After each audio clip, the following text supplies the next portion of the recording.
14 వచ్చిన చదవని ప్రయత్నించండి. ఎప్పుడు వ్యక్తిగా 9వ అధ్యాయము 14వ వచనం. నిత్యుడకు ఆత్మ ద్వారా తను తాను దేవునికి నిర్దోషినిగా అర్పించుకొనిన క్రీస్తు యొక్క రక్తము నిర్జీవ క్రియలను విడిచి జీవము గల దేవుని సేవించుటకు మీ మనస్సాక్షిని ఎంతో ఎక్కువగా శుద్ధి చేయును. నిర్జీవ క్రియ మనందరూ నిర్జీవ క్రియలు విడిచి మనస్సాక్షిని శుద్ధి చేసుకో. దేని శుద్ధి చేసుకొని మనస్సాక్షిని అన్నది. అక్కడ మనకి విడిపాడుంది,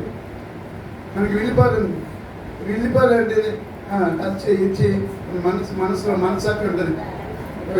మన మనస్సాక్షి మన మీద నేలరాపం చేస్తుంది పాపం చేస్తే. కానీ ఈ మనస్సాక్షి ఏంటో శుద్ధి చేసుకుని దేశాలు రాలేగా ఈ మనస్సాక్షి ఒక పారిపోతుంది, ఒక్కొక్కడు పాపం చేస్తుంటుంది. ఈ మనస్సాక్షి తెలంగాణ అమ్మ అలాగే ఈ మనసు పరిపేదపోతుంది. మన దేవుని నమ్ముకున్నాం, ప్రభు నమ్ముకున్నాం. కానీ ఒక్కసారి ఈ మనసు ప్రతి పాపానికి గురైపోతూ ఉంటుంది. కానీ మనస్సాక్షి దినదిన మనం శుద్ధి చేయబడాలి. ఎక్కబడి చెప్పండి తెలుదా ఇక్కడ ఏమని రాసింది? ఇక్కడ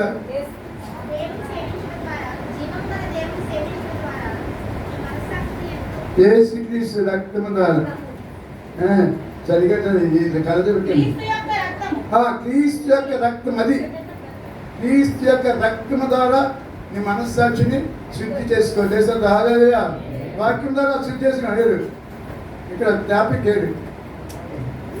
ఏది అదే మాట చదవండి. ఆమె ఎఫెసీయులకు 5వ అధ్యాయం.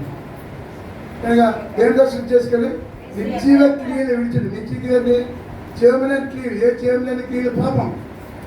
చేయలేని క్రియ అంటే పాపం. నేనండి చేయముగా క్రియ అంటే పరిశుద్ధత, చేయముగా క్రియ అంటే యథార్థత, చేయముగా క్రియ అంటే మంచి మనసు. దేశత హల్లెలూయా. నిత్య క్రియ అంటే పాపం, పాపం, దొంగతనం, రకరకాల అవి నిత్య క్రియలు. దేశం హల్లెలూయా. వాటిని మీరు శుద్ధి చేసి దేవతల రక్తం ద్వారా. దేవత చెప్పండి రక్తం. ఏ రక్తము? బైబిల్ చెప్తుంది కోడెక్కు, మేకలెక్కు, రెడ్డెక్కు రక్తం పాప క్షమాపణ కలగదు. కానీ అది పెద్ద పని వచ్చింది కలగదు. కానీ క్రీస్తు రక్తం ద్వారా పాప క్షమాపణ కలుగుతాని ఎప్పుడు 9:12 రాస్తుంది. కానీ మన వ్యక్తిగత 9:12 మన వ్యక్తిగత జీవితంలో ఎన్నో ఉన్నాయి, ఎన్నో చేస్తున్నాం. మన పూర్వీకులు చేశారు, ఇజ్రాయెల్ జనం చేశారు. కానీ ఇజ్రాయెల్ జనం చేసేటప్పుడు మన కొత్త నిబంధన ఇజ్రాయెల్ జనం, మన పాత నిబంధన ఇజ్రాయెల్ జనం దేశాలు హల్లెలూయా. కనుక మనం పాత నిబంధన ఇజ్రాయెల్ జనం. కనుక ఆ ఇజ్రాయెల్ జనం ఏ రీతిగా అయితే అది చేసిన తర్వాత వాళ్ళు పక్కన పడి వేసుకొచ్చిన తర్వాత ఆ రక్తంతో యూదులే వేసుకోవాలి, సిరివేశారు. వాళ్ళ ఏం చేయబడ్డారంటే అదే చేయబడి మనకి తిరిగి రక్షణ పొందారు. తెలుసుకుంటా అదే యేసుక్రీస్తు రక్తం ఏంటో వీళ్ళు తెలుసుకుని ఇంకా చాలా తెలుసుకోలేదు. ఇంకా వీళ్ళు కొంతమంది రక్షణ పొందలేదండి. కనుక మన వ్యక్తి జీవితంలో మన ఇక్కడ ఇంకా రక్షణ పొందే మార్పు పొందేవాడు ఎవరంటే యేసుక్రీస్తు రక్తం కడగొందాం. తెలుసుకుంటా హల్లెలూయా. మనస్సాక్షి శుద్ధి చేయకుండా అంత రాసింది. మనస్సాక్షిని ఎంత ఎక్కువగా శుద్ధి చేసుకుని దేనిద్వారా పిలిపారు. దేనిద్వారా క్రీస్తు రక్తం ద్వారా నా వైపు. కానీ ఈరోజున మన అంశం ఏంటంటే క్రీస్తు రక్తం అదే క్రీస్తు రక్తం. అమ్మ క్రీస్తు రక్తం ఎక్కడ అక్కడ వరకు మొట్టమొదటి ఎక్కడ వరకించారు? మొట్టమొదటి యేసు క్రీస్తు రక్తం ఆయన రక్తం ఎక్కడ వరకించారు?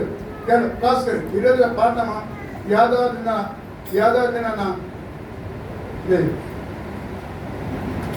దినాన దేవుని వాక్యం మనం జ్ఞాపకం చేసుకున్నాం. ఇప్పుడు విశ్వాసం తెలుపుతున్నాను.